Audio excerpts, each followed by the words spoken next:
The federal government of Nigeria, in partnership with the NESG, has been working together in implementing the national development plans and, by extension, the regional and global development plans. In order for us to ensure realization of our continental as well as global aspirations, deliberate efforts have been put in place to ensure effective alignment with the successor plans that are being developed as we speak.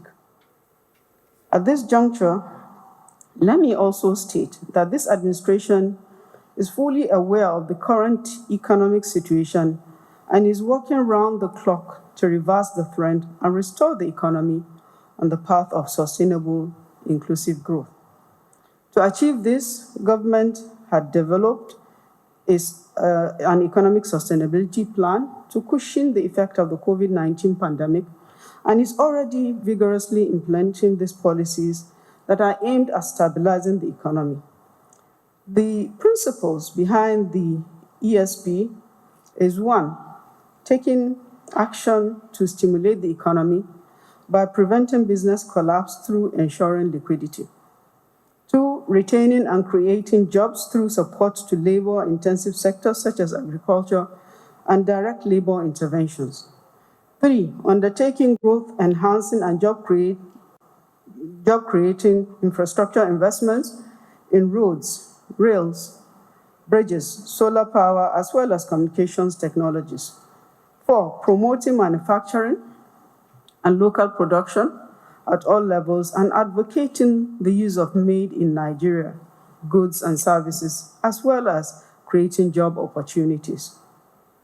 Five, achieving self-sufficiency in critical sectors of our economy and curbing unnecessary demand for foreign exchange, which puts pressure on the exchange rate.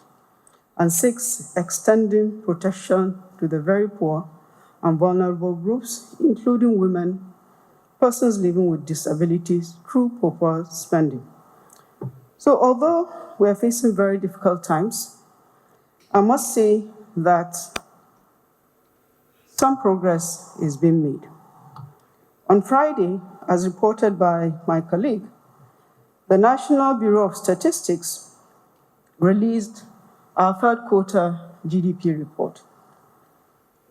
This GDP report, which measures economic growth, has indicated that the Nigerian GDP has declined by minus 3.62%. In real terms, that is in the third quarter, following a much larger contraction of minus 6.1% in the second quarter of 2020. Following the traditional definition, this means that Nigeria is technically in a recession. So we've entered our second recession over the past 5 years. This recession is clearly induced by the impact of COVID-19 and the national response that we have taken to contain the spread of the pandemic and its manifestation across several sectors is showing in the results of the second quarter.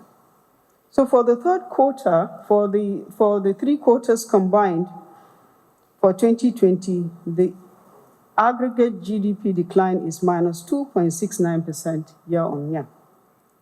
This is a clear signal that the Nigerian economy is improving, that there are economic activities that are doing better than previous quarter, and there are 17 economic activities that have recorded positive growth in the third quarter compared to 13 in the second quarter of 2020. At the same time, there are also 36 out of 46 economic activities that have done better in the third quarter of 2020 than in the second quarter of 2020.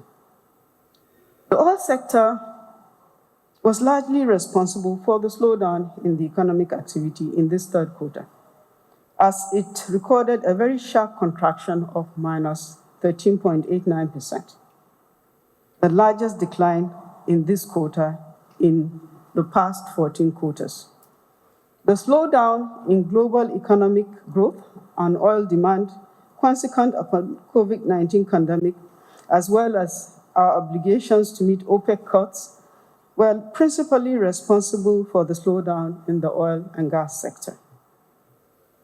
Like the oil and gas sector, the non-oil sector also contracted in the third quarter of 2020. However, the decline in the non-oil sector by minus 2.51% year-on-year in the third quarter was significantly better when compared to the contraction of minus 6.05% in the second quarter of 2020. By broad sectors, agriculture remains resilient despite reported floods across some states, as well as the impact of the COVID-19 and also the non-COVID-19 production bottlenecks. The sector still remains resilient. The agricultural sector recorded a slightly slower but still positive year-on-year growth at 1.39% compared to 1.58% in the second quarter of 2020. On the other hand, industry recorded a decline of minus 6.12%, doing much better than the 12.05% recorded in the second quarter of 2020. Similarly, services also followed the same pattern of negative but better performance in the third quarter compared to the second quarter, recording a contraction of minus 5.49% in the third quarter compared to a decline of minus 6.79% in the second quarter. In the non-oil sector, the impact of the COVID-19 restrictions continued to be felt most significantly on the transport sector as well as on accommodation services, but also including education and the trade sector. Overall, the most negatively affected economic activities in the third quarter, though better than the second quarter, are oil refinery, transportation, accommodation and food services, insurance, education, crude oil and gas, real estate, and trade. Nevertheless, some activities also demonstrated strong resilience, and these activities include quarrying and other minerals production, telecommunication services, cement manufacturing, financial institutions, chemicals and pharmaceuticals, food and beverage manufacturing, and public administration, as well as broadcasting construction. Human health services and social services also improved, in addition to agriculture. We've also seen improvement in motion pictures, sound recording, as well as courier services. Your Excellencies, ladies and gentlemen, the third quarter GDP performance, though a contraction, was much better than was expected following earlier observed slowdown in quarter one and quarter two. And this also judging by the experience of several other countries, including advanced countries and emerging economies, is a very good and positive development. So while the decline of minus 3.62% in the third quarter is unfavorable, it is much better than the minus 6.01% earlier forecasted by the MBS. This outturns from several domestic and international forecasts. Furthermore, this COVID-19-induced recession follows the pattern across the world, where many countries have entered similar economic recessions. Let me remind us that before the impact of COVID-19, the Nigerian economy was experiencing sustained growth, which has been improving quarter by quarter for 3 years until the second quarter of 2020, when the impact of the COVID-19 was felt. Other countries already in recession, like Nigeria, excluding China, include Australia, Belgium, Canada, Denmark, Estonia, Finland, Hungary, Ireland, Italy, Latvia, Lithuania, Mexico, Netherlands, Norway, Romania, Russia, Spain, UK, and the United States of America. So Nigeria is not alone in this. But I will say that Nigeria has outperformed all of these economies that I mentioned in terms of the record of the negative growth of the third quarter 2020. Most of these countries have also recorded contractions, much deeper than the Nigerian economy.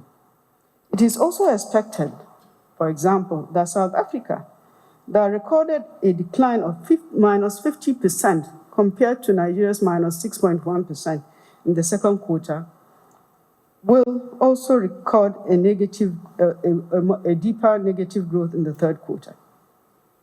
While the economy has entered into recession in this third quarter, the trend of the growth suggests that this will be a short-lived recession, and indeed, by the fourth or at worst the first quarter of 2021, that the country will exit recession.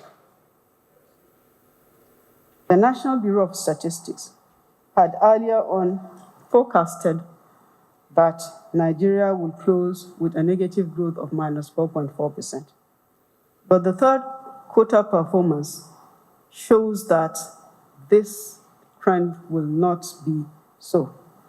Let me also remind us that the 2016 recession lasted for 5 quarters.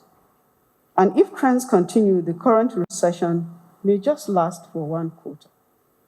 Our expectations of a quick exit, which will be historically fast, is anchored on the several complementary real sector and monetary interventions that have been proactively introduced by government to forestall a far worse decline of the economy and alleviate the negative consequences of the pandemic. While there is always a lag between intervention and outcome, we can already see the benefits on the economy as recorded in this third quarter GDP report. Excellencies, ladies and gentlemen, I just want to remind us that these are difficult times and that the government had to take some very difficult decisions.